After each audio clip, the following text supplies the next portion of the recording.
오늘 우리에게 말씀을 전해 주실 분은 구춘서 목사님이십니다.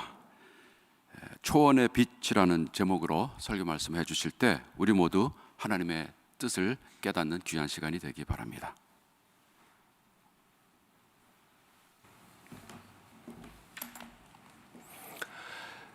여러분이 잘 아는 대로 오늘은 그 종교개혁 503주년이 되는 주일입니다.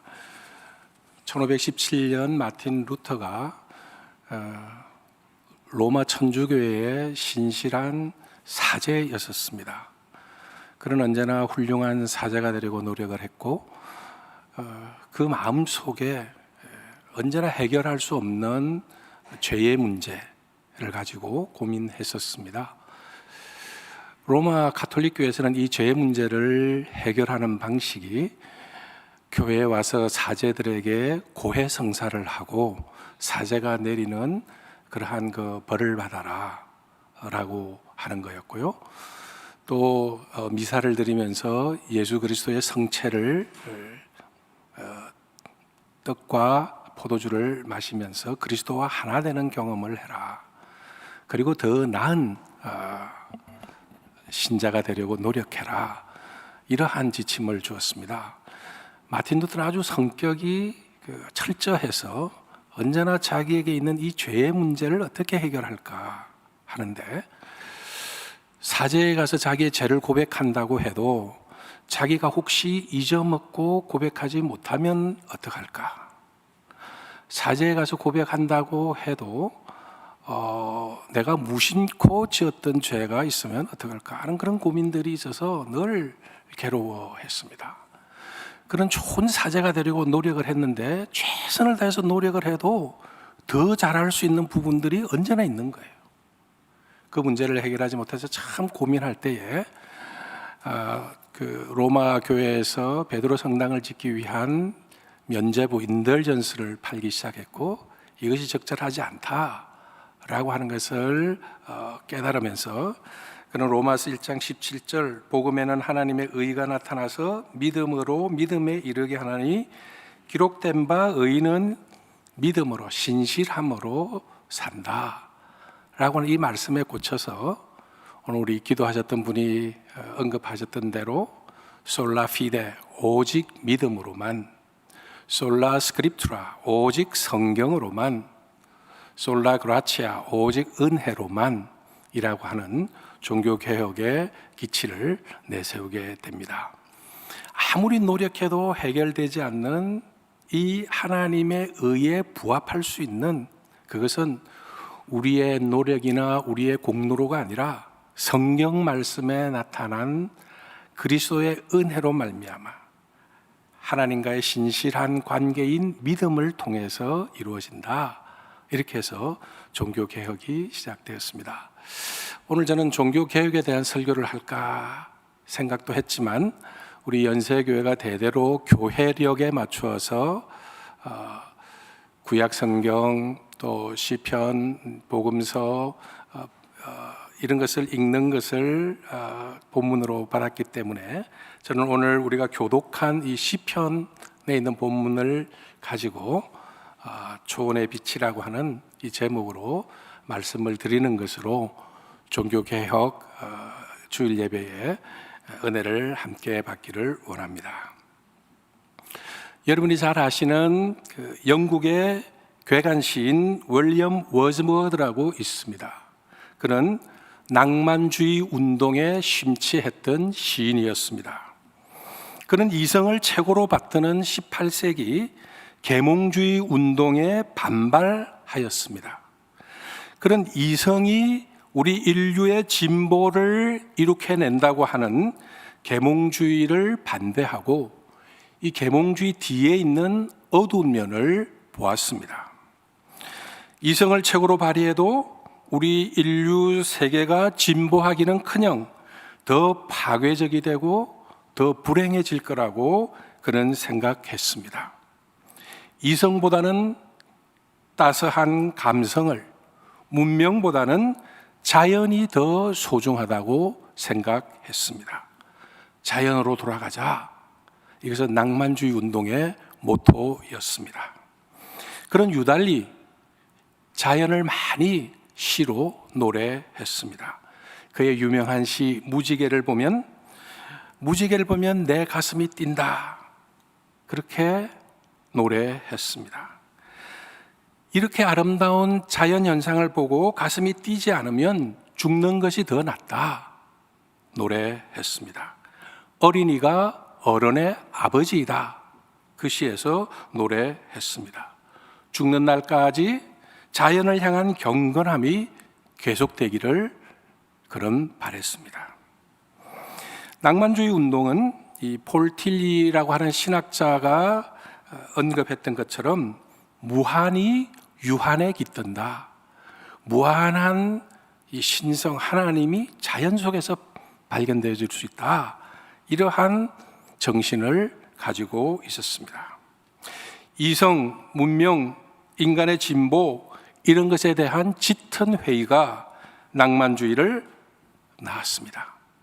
어머, 저 남자 로맨틱해, 낭만적이야 라고 여인이 말할 때 그런 남자의 냉정하고 타산적인 계산보다는 넓은 사랑과 따스한 마음을 볼 때 그런 말을 하게 되는 것입니다. 낭만주의는 이렇게 이성적인 계몽주의를 극복하려고 합니다. 윌리엄 워즈워즈의 시 가운데 오늘 설교 제목과 같은 이 초원의 빛이라고 하는 시가 있습니다. What though the radiance which was once so bright be now forever taken from my sight? Though nothing can bring back the hour of splendor in the grass, of glory in the flower, we will grieve not, rather find strength in what remains behind. 라임이 잘 맞는 시인데요, 제가 이렇게 번역을 해봤습니다. 한때 그렇게 강렬하게 빛났던 광희이지만 이제는 내 시야에서 영원히 사라졌네. 아무것도 초원의 빛, 꽃의 영광을 시간을 되돌릴 게 없어도 슬퍼하지 말라. 도리어 그 뒤에 있는 힘을 찾아라. 여기에서 낭만주의의 강렬한 주장이 나오고 있습니다. 초원은 시들고 꽃의 영광은 사라진다. 그러나 한탄하지 말아라. 거기에는 의미가 있다. 슬퍼하지 말고 그 의미를 찾으면 그것은 슬픔이 아니라 도리어 너에게 큰 힘이 될 것이다. 이 시는 유명한 영화 제목이기도 합니다. 1960년대 풍미한 엘리야 카잔이라고 하는 영화 감독이 있습니다. 부모는 카파도키아로 이주한 그리스 계통 사람이었습니다. 그러나 그는 태어나기는 터키의 이스탄불에서 태어났습니다. 미국으로 이민 가서 미국의 최고의 명문 윌리엄스 칼리지를 졸업하고 예일 대학교에서 연극과 영화를 공부했습니다. 마론 브란도를 발굴해서 욕망이라는 이름의 전차, 제임스 딘을 발굴해서 에덴의 동쪽이라고 하는 영화를 만들었습니다. 엘리야 카잔의 풋풋한 신인 배우 나탈리 우드와 워렌 비트를 캐스팅해서 고등학생들 사이에 일어난 이루어지지 않는 안타까운 사랑에 대한 이야기를 그렸던 영화가 초원의 빛입니다. 미국에서는 고등학생들에게 이 성교육을 위해서 이 영화를 보게 합니다. 이 영화의 스토리를 단순하게 요약하면 이렇습니다. 1920년대에 미국 대륙의 한복판에 있는 캔자스시티라고 하는 곳에 같은 고등학교를 다니는 남학생 워렌 비티가 배역한 버드라고 하는 학생과 나탈리 우드가 연기한 여학생 윌마가 이 영화의 주인공들이고 이 둘은 서로 사랑하는 사이입니다. 이들은 학교 내의 최고 멋진 남학생과 최고로 멋진 여학생입니다. 그러나 불행히도 이들의 사랑은 이루어지지 않습니다. 육체적 관계를 원하는 버드에게 보수적인 가정에서 태어난 월마는 계속 거부합니다. 이것이 이들에게 갈등의 요소가 됩니다. 나아가서 부모의 반대로 이들의 사랑은 더욱 어려운 지경에 빠집니다. 신경이 예민한 월마는 자살 시도 후 정신병원으로, 버드는 아버지의 강요로 예일대학교로 진학합니다. 오랜 우여곡절을 겪은 후에 버드는 다른 여자와 결혼합니다. 부유한 집에서 태어났으나 대공황 때의 주식의 폭락으로 인해서 가난한 농촌의 여인과 결혼하고 평범한 삶을 살아갑니다. 윌마는 병원에서 퇴원하고 버드를 찾아갑니다.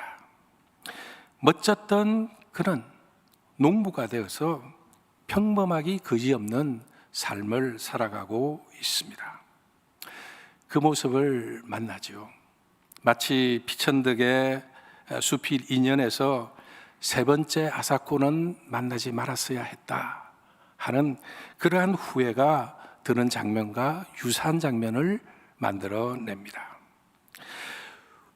윌마는 이제는 사라진 첫사랑의 그 아름다운 장면을 회상하면서 떠나옵니다. 이 떠나오는 이 여주인공 뒤로 이 초원의 빛이라고 하는 시가 떠오르면서 그 시를 읽어줍니다. 이제는 내 시야에서 영원히 사라졌네. 초원의 빛이여 꽃의 영광이여. 과거의 아름다운 시간은 사라져갔고 돌이킬 수가 없게 되었습니다. 어떻습니까? 우리 인생을 이보다 더 잘 묘사할 수 있을까요? 미국의 유명한 신학자 라인홀드 니버는 그리스 연극의 두 종류가 있는데 코미디, 희극과 트래지디, 비극이 있는데 우리 인간의 본질을 훨씬 더 잘 보여주는 것은 비극이라고 설명했습니다. 웃음을 주고 행복하게 하는 희극이 우리 인간의 본래적인 모습을 보여주는 것이 아니고 가슴 아프고 안타까운, 그러나 피할 수 없는 비극이 우리 인생의 본질이다, 이렇게 설명하고 있는 것입니다. 소포클레스의 비극 오디푸스 왕의 이야기가 우리 인생이 걸어가는 탁월한 예라고 설명했습니다. 아버지를 죽이고 어머니와 결혼하게 되는 그 처절한 그러나 피할 수 없는 운명. 오디푸스는 그 운명으로부터 달아나려고 노력하지만 결국은 피하지 못하고 그 운명의 삶을 살아야 하는 이 안타까운 모습이 우리 인간들이 걸어가야 되는 본질이라고 설명하는 것입니다. 그래서일까요? 야고보 사도는 이렇게 말씀합니다. 오늘이나 내일 어느 도시에 가서 1년 동안 거기에서 지내며 장사하며 돈 벌겠다 하는 사람들이여 들으십시오. 여러분은 내일 일을 알지 못합니다. 여러분의 생명이 무엇입니까? 여러분은 잠깐 나타났다가 사라져버리는 안개에 지나지 않습니다. 마찬가지로 오늘 교독한 시편 기자는 본문에서 이렇게 말합니다. 주님 앞에서는 천년도 지나간 어제와 같고 밤의 한순간과도 같습니다. 주님께서 생명을 거두어 가시면 인생은 한순간의 꿈일 뿐, 아침에 돋아난 한 포기 풀과 같이 사라져 갑니다. 푸른 아침에 돋아나서 꽃을 피우다가도 저녁에는 시들어서 말라버립니다. 우리는 잠깐 있다 사라지는 안개와 같습니다. 그렇습니다. 우리 인생은 곧 사라져버릴 풀과 같고 피었다 지는 꽃과 같습니다. 영화 초원의 빛에서 한참 뜨겁게 타올랐지만 결국 열매를 맺지 못하고 사라져간 청춘의 사랑과 같다고 할 수 있습니다. 우리 인간이 갖는 삶의 한계를 이보다 더 어떻게 잘 묘사할 수 있겠습니까? 근데 여러분, 기억하셔야 합니다. 이런 인간의 비극적인 모습은 우리 크리스찬도 피할 수 없다는 사실입니다. 사실 어느 누구도 이 삶의 비극성을 극복할 수 없습니다. 우리 크리스찬도 그 점에서 예외는 아닙니다. 아니, 어쩌면 그 비극적인 모습을 더 많이 체험할지도 모릅니다. 예수님을 믿고 신앙생활 해도 경제적으로 쪼들리고 억울한 일 당하고 괴로운 삶을 살아가야 합니다. 우리 크리스찬도 인간관계의 아픔을 경험합니다. 우리 크리스찬이라고 해서 결코 예외가 될 수 없습니다. 이 삶의 비극성은 우리 인간의 원형인 아담이 하나님께 불순종했을 때 생겨난 것입니다. 이것은 우리 인간이 성숙한 인간이 되려고 선택한 결과로 주어졌습니다. 우리 인간이 타락하기 전에는 이런 삶의 비극이 없었습니다. 그들은 벌거벗어도 이를 인식하지 못했습니다. 어린아이가 벌거벗어도 부끄럽지 않는 것과 같은 이치지요. 순진한 어린아이들은 산타크로스의 존재를 믿지 않습니까? 여러분은 몇 살까지 부모님을 따라서 목욕탕에 가도 부끄럽지 않았습니까? 몇 살까지 했었어요? 여러분들은 몇 살까지 막 울면 한데 울면 산타 할아버지가 선물 안 주실 거야, 그렇게 얘기하면 울음을 뚝 그치고 이번 크리스마스에는 선물을 받아야지, 몇 살까지 그렇게 생각하셨습니까? 순진무구한 어린아이는 벌거벗어도 부끄러운 줄 몰랐고 산타크로스와 같은 초자연적인 존재를 믿습니다. Dreaming innocent, 순진무구한 상태죠. 그러나 그가 자라나면 벌거벗은 것을 알게 되고 산타크로스의 존재를 믿지 않게 됩니다. 산타크로스 할아버지가 갖다 주는 게 아니야. 엄마 아빠가 사가지고 네가 잘 때 양말 속에 넣는 거야. 이렇게 생각하게 됩니다. 성장하여 어른이 되면 이 순진무구한 상태를 벗어나게 됩니다. 삶을 통해서 자기 자신이 되어가는 과정은 이렇게 우리 인간이 갖는 비극적인 삶을 짊어지게 된다라고 하는 것과 똑같은 말입니다. 우리는 성장하지 않을 수 없지요. 따라서 이 삶의 비극을 피할 수 있는 방법도 없습니다. 인간이 되신 예수 그리스도는 그 누구보다도 인생의 비극을 몸소 체험했습니다. 그가 하늘 보좌를 버리고 인간이 되는 순간 그는 모든 인간의 비극적인 삶을 자신의 것으로 체험했습니다. 지상의 예수 그리스도의 삶은 우리 인간이 겪는 모든 비극을 그가 생생하게 체험했다라고 하는 것을 말씀하고 있습니다. 히브리서 4장 15절 말씀입니다. 우리의 대제사장은 우리의 연약함을 동정하지 못하시는 분이 아닙니다. 그는 모든 점에서 우리와 마찬가지로 시험을 받으셨지만 죄는 없으십니다.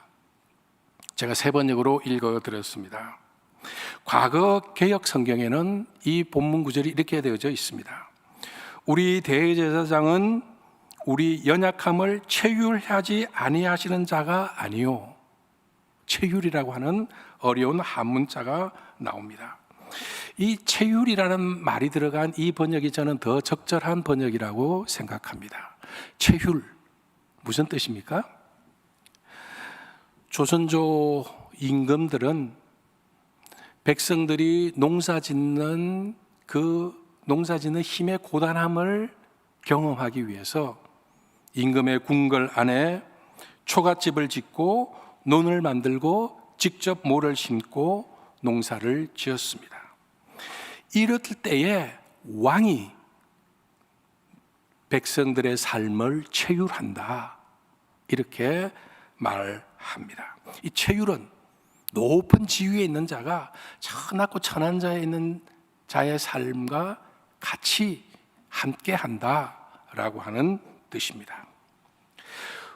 우리 대제사장 예수 그리스도는 우리의 삶을 체휼하셨습니다. 우리 인생이 짊어지고 있는 비극을 자신이 직접 경험했습니다. 어떤 비극적인 삶을 예수 그리스도가 살았습니까? 먼저 그는 우리와 같이 굶주리고 배고픈 삶을 살았습니다. 육체 노동을 통해 먹을 것을 구해야 했습니다. 여행하며 목이 말라 우물을 찾기도 했습니다. 먹기를 탐하는 자라고 비난을 받기도 했습니다. 그는 의식주 문제 때문에 고통당하고 고민하는 삶을 살았습니다. 또한 그는 모순된 삶을 살았습니다. 내 이웃을 내 몸과 같이 사랑하라고 가르쳤습니다. 그러나 그가 자신의 가르침을 잘 실천했다고 보기 어렵습니다. 바리새인들을 향해 독사의 자식들아 하며 분노하고 대립했습니다. 예루살렘 성전에서는 노끈으로 채찍을 만들어 폭력을 휘두르는 그러한 모습도 보이기도 했습니다. 우리도 하루에도 마음이 몇 번씩 바뀌지 않습니까? 어떤 때는 부모님께 잘해야지 하는 생각이 들다가도 금방 또 부모님께 습한 생각이 들기도 하지 않습니까? 예수님이 그러셨다는 거예요. 그런 인간적인 배신을 당했습니다. 믿었던 사람에게 배신당해 본 적 있으신지요? 참으로 가슴 쓰리고 아프지요. 자신을 환호하며 맞았던 백성에게 배신당했습니다. 호산나, 자기를 환영했던 그 사람들이 자신을 향해 십자가에 못 박으시오 라고 하는 함성을 드려야 했습니다. 그는 이것은 약합니다. 그런 자신의 제자들에게 배신을 당했습니다. 누가 그들을 제자로 만들었을까요? 그들이 제자가 아닌데 배신을 당하면 덜 아팠을 거예요. 그러나 그들이 제자이기 때문에 그의 아픔은 더했을 텐데 그들을 제자로 만든 사람이 예수님 자신이었다는 거예요. 자신의 선택에 의해서 제자를 만들고 자신의 선택했던 제자들이 자신을 배반하는 이 아픔을 그는 경험했습니다. 차라리 그들을 제자로 세우지 않았더라면 아픔이 덜했을지도 모릅니다. 그는 약하여서 유혹을 받았습니다. 우리는 언제나 유혹을 받습니다. 이 유혹을 받는다는 것은 우리에게 부족함이 있다라고 하는 뜻입니다. 돌로 떡으로 만들어라는 것, 굶주림의 해결에 대한 유혹이지요. 성전에서 뛰어내리라는 것, 이는 인기에 대한 유혹이겠지요. 엎드려 절하게 되면 절대적인 권력을 얻을 것이다, 이렇게 유혹했습니다. 그런데 여러분, 이 유혹의 내용이 중요한 게 아닙니다. 이 유혹의 심각성입니다. 어떤 사람이 나에게 와서 돌로 떡을 만드시오라고 얘기하면 저에게는 전혀 유혹이 안 됩니다. 왜냐하면 저는 돌로 떡을 만들 수 없기 때문에. 그러나 예수님은 마음만 먹으면 돌로 떡을 만들 수 있는 분이셨습니다. 따라서 이것이 유혹이 심각한 것입니다. 오늘 출근하지 말고 집에서 놀아. 이게 우리에게 심각한 유혹이죠. 빨리 도박해서 많은 돈을 벌어. 이걸 우리가 쉽게 할 수 있기 때문에 심각한 유혹이 되는 것입니다. 그가 유혹을 받았다라고 하는 것은 우리와 똑같은 인간이었고, 우리와 똑같은 욕구가 있고, 우리와 똑같이 부족함을 갖고 있었다라고 하는 말입니다. 돈과 인기와 권력, 이 모든 것은 말라갈 풀이요 시들 꽃의 영광이지만 이것들을 갈망하면서 우리는 얼마나 많은 유혹에 빠집니까? 예수님도 마찬가지셨다는 거지요. 우리의 삶은 무엇입니까? 우리가 경제적으로 부유해진들, 우리가 인기를 얻은들, 권력을 잡은들 무엇입니까? 우리 인생은 한순간에 풀이요 아침에 돋아난 안개와 같습니다. 푸른 아침에 돋아나서 꽃을 피우다가도 저녁 되면 시드는데 이것이 우리 인생에 가는 길이다라고 하는 것입니다. 그렇다면 우리는 어떻게 해야 할까요? 우리는 시드는 풀이요 떨어지는 꽃과 같으니 아무런 의미 없이 허무하게 인생을 살아가다가 마쳐야 하는 걸까요? 이것이 하나님이 우리에게 요구하는 삶일까요? 아니죠. 이렇게 살아가는 비극적인 삶은 오늘 구약 성서의 본문의 말씀처럼 모세와 같은 민족의 위대한 하나님의 사람에 의해서 애굽에서 종살이하던 히브리 민족이 해방되는 삶이 우리에게 있다고 성경은 말씀합니다. 주님께서는 그를 이집트의 바로와 그의 모든 신하와 그의 온 땅에 보내셔서 놀라운 기적과 기이한 일을 하게 하셨다. 온 이스라엘 백성이 보는 앞에서 모세가 한 것처럼 큰 권능을 보이면서 놀라운 일을 한 사람은 다시 없다. 마찬가지로 이 구약의 모세가 표상했던 우리 인류의 구원자 예수 그리스도를 통해서 우리는 이 비극적인 삶에서 탈출할 수 있다고 성경은 우리에게 말씀합니다. 예수 그리스도가 우리와 같은 비극적인 삶을 살았기 때문에 비극적인 삶에 놓여 있는 우리를 구원할 수 있다고 성경은 우리에게 말씀합니다. 시편 103편을 보십시오. 동이 서에서 먼 것처럼 우리의 반역을 우리에게서 멀리 치우시며 부모가 자식을 가엾게 여기듯이 주님께서는 주님을 두려워하는 사람을 가엾게 여기신다. 주님께서는 우리가 어떻게 창조되었음을 알고 계시기 때문이며 우리가 한갓 티끌임을 알고 계시기 때문이다. 인생은 그 날이 풀과 같고 피고 지는 들꽃 같아 바람이 한번 지나가면 곧 시들어 그 있던 자리마저 알 수 없는 것이다.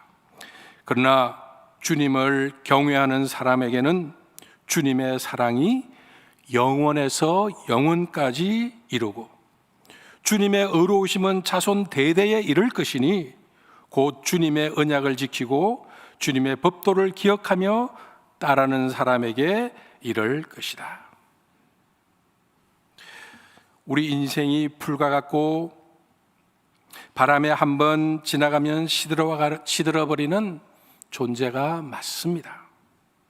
그러나 주님을 경외하는 사람들에게는 영원토록 주님의 능력이 함께합니다. 주님의 사랑은 우리를 이 비극에서 벗어나도록 하십니다.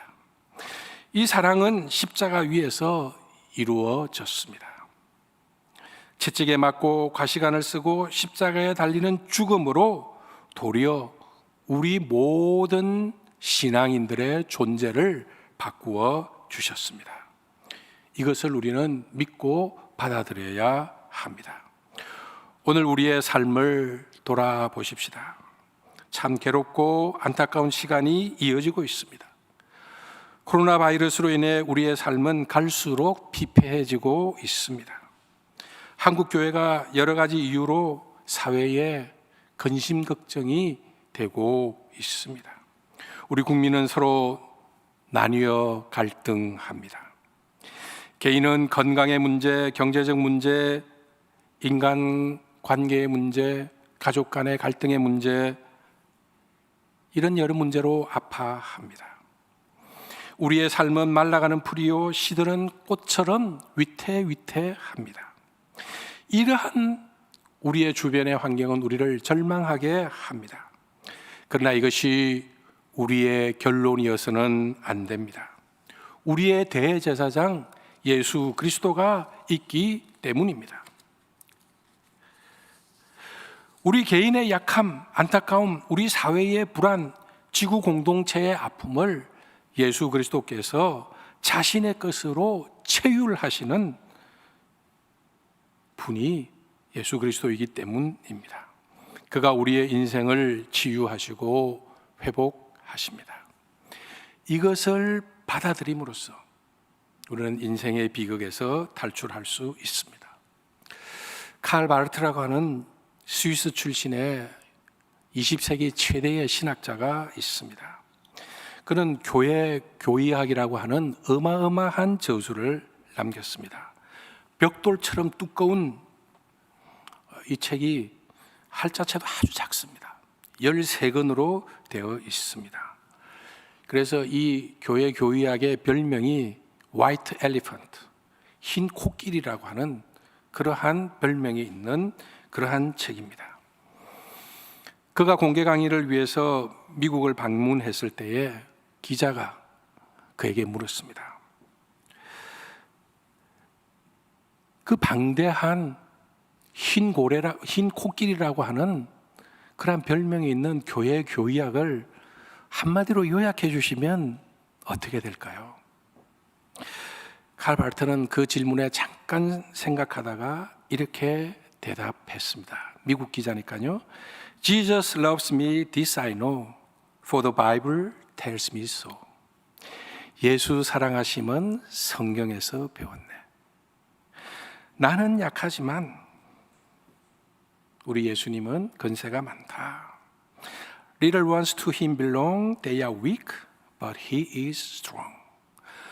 우리 인생은 약하지만 예수 그리스도는 능력이 많으시고 권세가 많으셔서 우리를 구원하시고, 이것이 어디에 기록되어 있느냐? 솔라 스크립투라, 성경에 기록되어 있다. 이렇게 요약을 했습니다. 사랑하는 여러분, 이 어려운 시기를 극복하는 것은 어린 아이와 같은 순수한 믿음을 가질 때입니다. 우리의 대제사장 예수 그리스도가 우리의 고통을 함께 하시고 그 고통을 자신의 것으로 체휼하시고 그렇게 함으로 우리의 고통을 없애주신다고 하는 이 사실을 받아들이는 것입니다. 영광스러운 시간은 천년이 하루인 듯 지나갈 것입니다. 우리는 잠깐 피었다 사라지는 안개와 같습니다. 그러나 실망하거나 좌절하지 맙시다. 떨어지는 낙엽을 바라보는 이 가을철, 비록 우리의 인생이 저렇게 떨어지는 낙엽과 같다 할지라도 그 이후에는 영원한 삶이 우리에게 기록되어져 있을 것이다 라고 하는 것을 믿을 수 있는 그런 여러분이 되시기를 바랍니다. 주님이 우리와 함께 하시고 우리의 아픔과 어려움을 극복해 하실 줄을 믿으시는 우리 모두가 되기를 바랍니다. 잠깐 묵상하겠습니다.